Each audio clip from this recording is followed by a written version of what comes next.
श्रीमद् भगवद गीता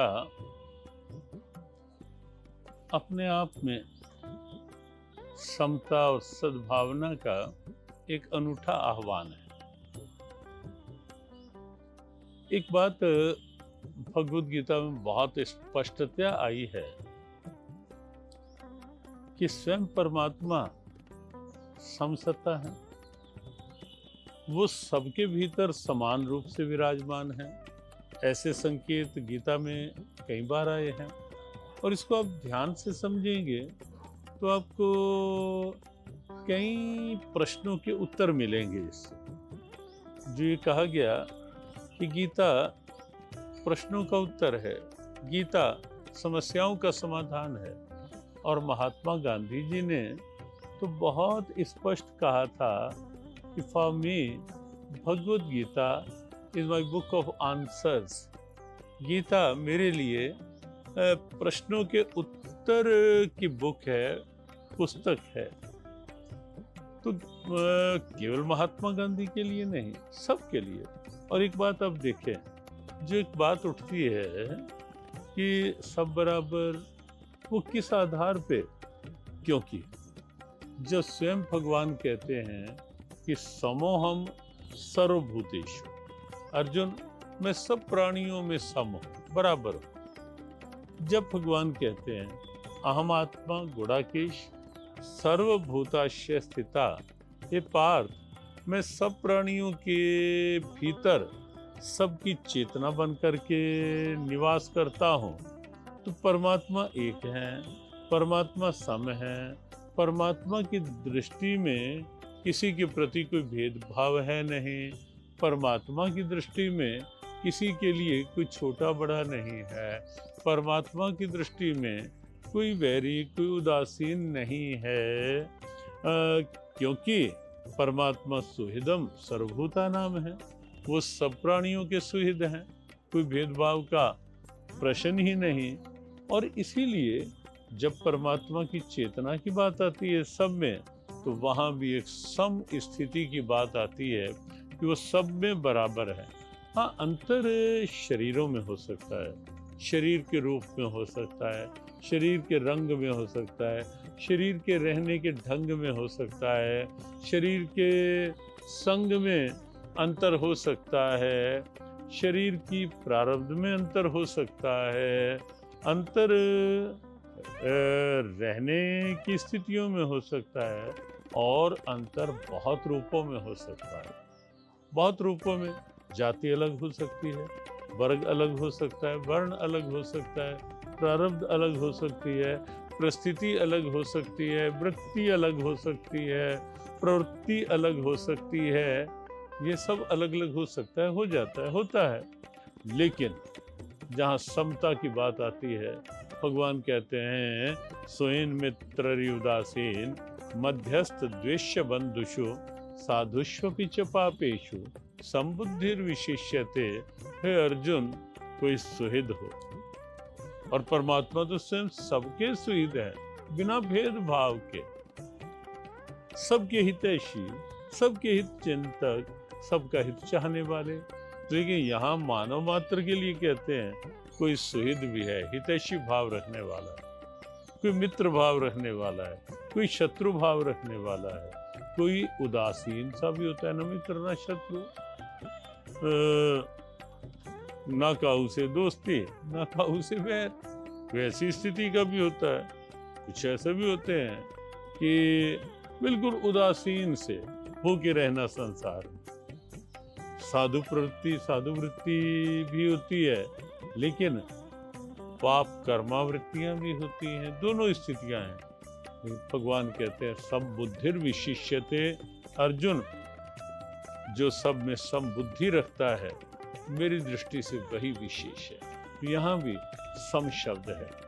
समता एक ही सूत्र से आ सकती है, ये ध्यान रखने की बात है। कोई क्राइटेरिया नहीं, कोई कसौटी नहीं। ना धन के आधार पे समता आ सकती है, ना राजनीति के आधार पे साम्यवाद या समतावाद आ सकता है, ना आज तक आया है, वो आप सब जानते ही हैं।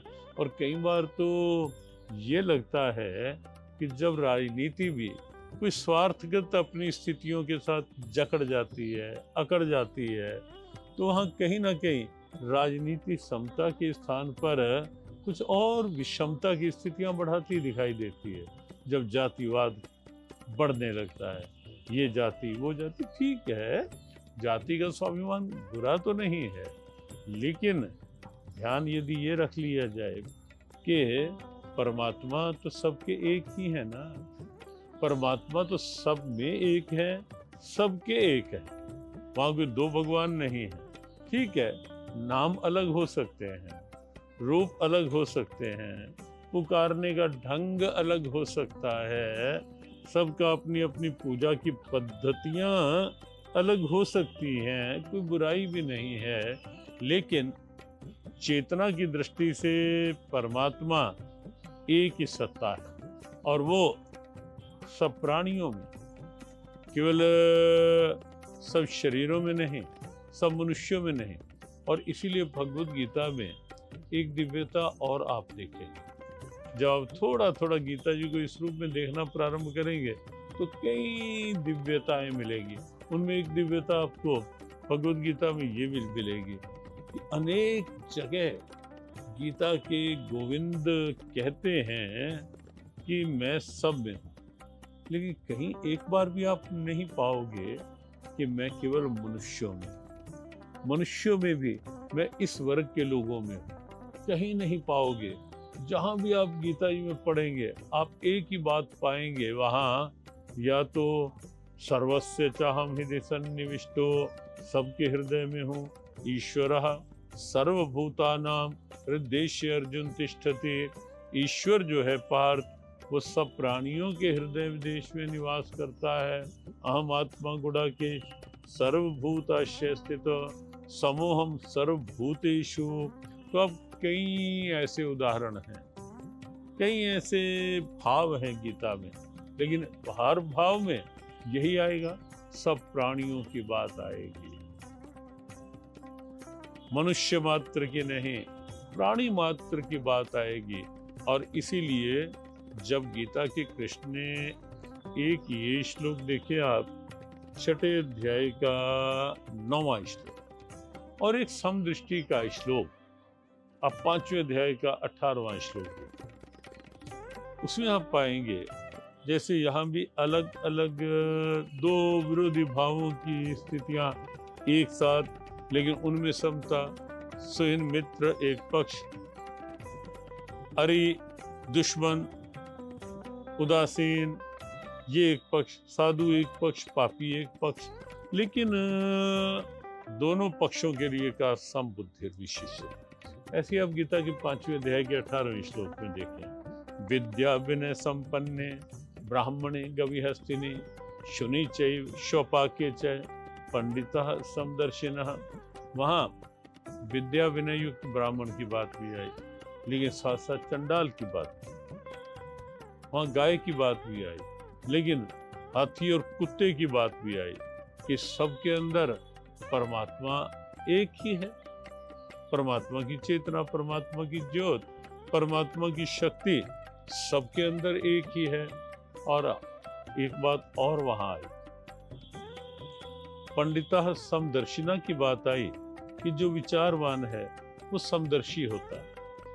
कहीं यहाँ समवर्ती नहीं कहा, शब्दों में गीता के उपदेष्टा बहुत सजग दिखाई देते हैं, बहुत जागरूक दिखाई देते हैं, और एक एक शब्द का जो चयन है, और हो भी क्यों ना, शब्द भला निकले कहाँ से।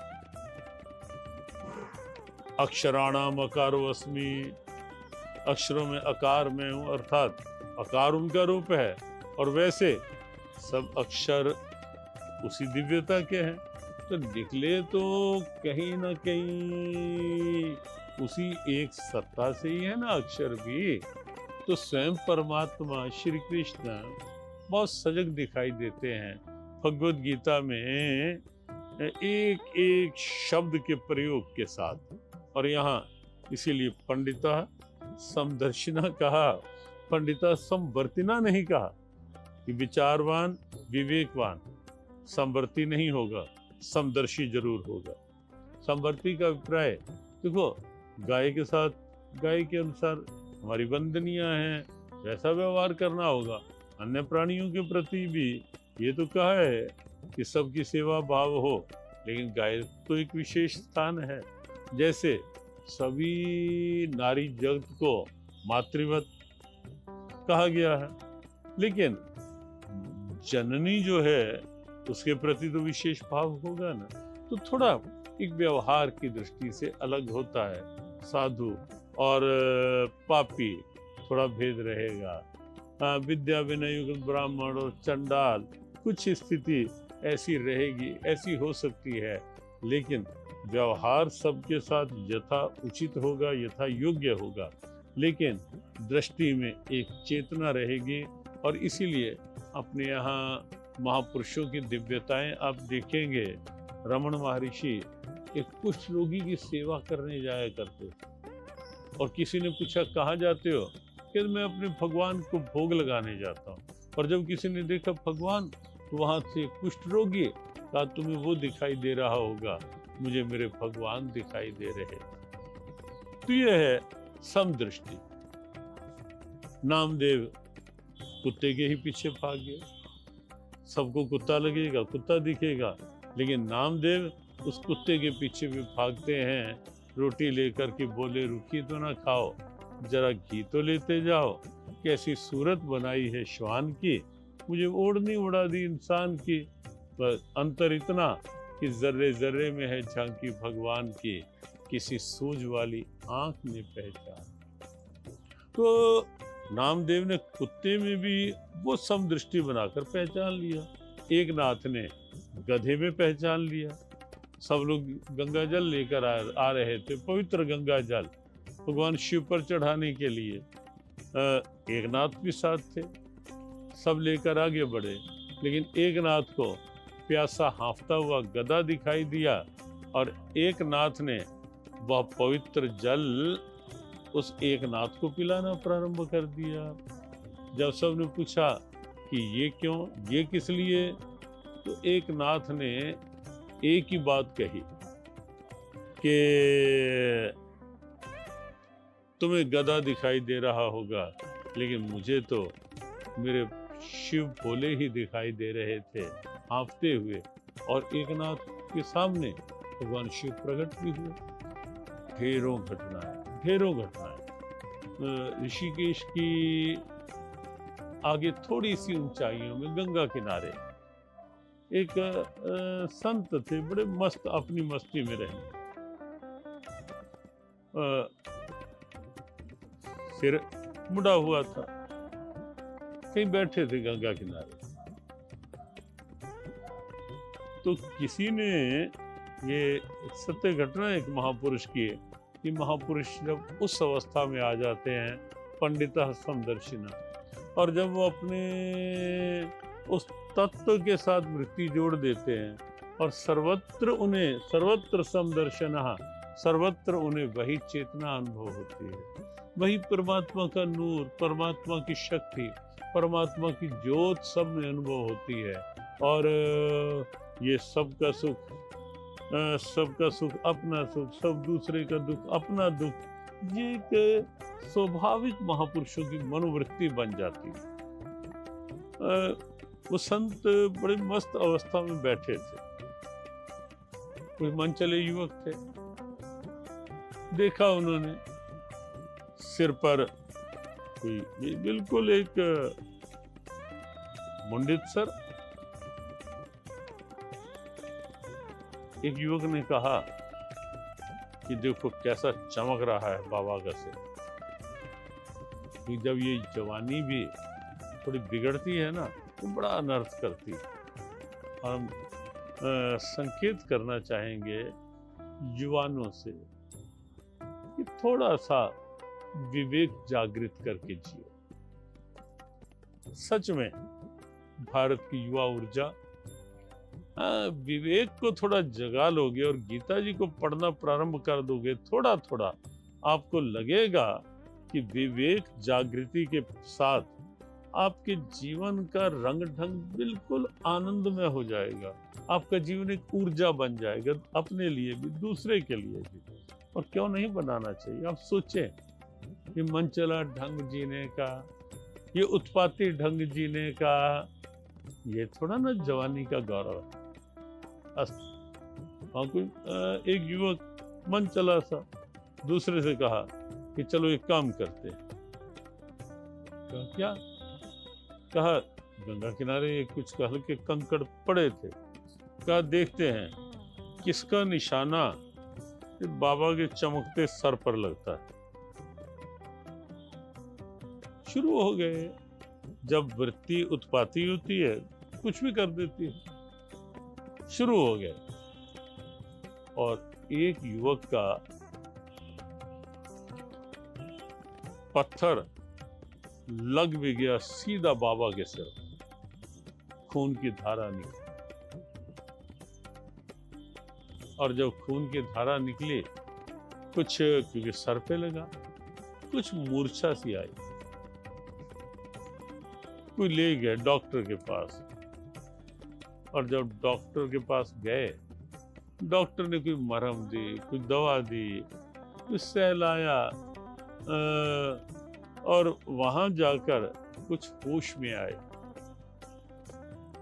और जब होश में आए तो एक डॉक्टर सिर को मरहम लगाकर सहला रहा, दवा लगा। वो डॉक्टर सहला रहे थे बड़े भाव प्यार से। संत ने देखा कि सिर को सहलाते हुए एक व्यक्ति मुस्कुरा दिए, कहने लगे अच्छा, पहले मारता है और फिर मरहम लगाता है।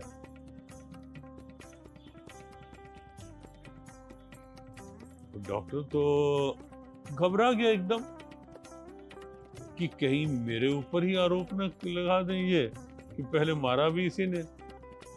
लेकिन संत की दृष्टि तो कहीं और थी। पहले मारता है फिर जिलाता है, लेकिन संत की दृष्टि में तो एक ही स्थिति रहती है, जिधर देखता हूं, जिधर देखता हूं उधर तू ही तू है, न कुछ आरज़ू है न कुछ जुस्तजू है। बस आराम मुझ में, मैं अब राम में हूँ, न एक है न दो है, सदा तू ही तू है। तो संत ने चेतना देखी, उस डॉक्टर ने घबराहट प्रकट की, लेकिन संत ने कहा भाई डरने की बात नहीं, मेरी दृष्टि से तो मारने वाला भी वही और दवा लगाने वाला भी वही। आओ गीता की समदृष्टि को पहचाने, विवेक को जगाएं, सर्वत्र वो समबुद्धिया समदृष्टिया की स्थिति बना करके समत्व का आनंद लें। गीता का योग समता का योग है, गीता का योग समरसता का योग है, गीता का योग सद्भावनाओं का योग है, गीता का योग परम उदारता का योग है, गीता का योग विश्व बंधुत्व तक की दिव्य प्रेरणा का योग है। आओ गीता पढ़ते रहें, एक एक भाव के साथ उत्साहपूर्वक आगे बढ़ते रहें। जय श्री कृष्ण।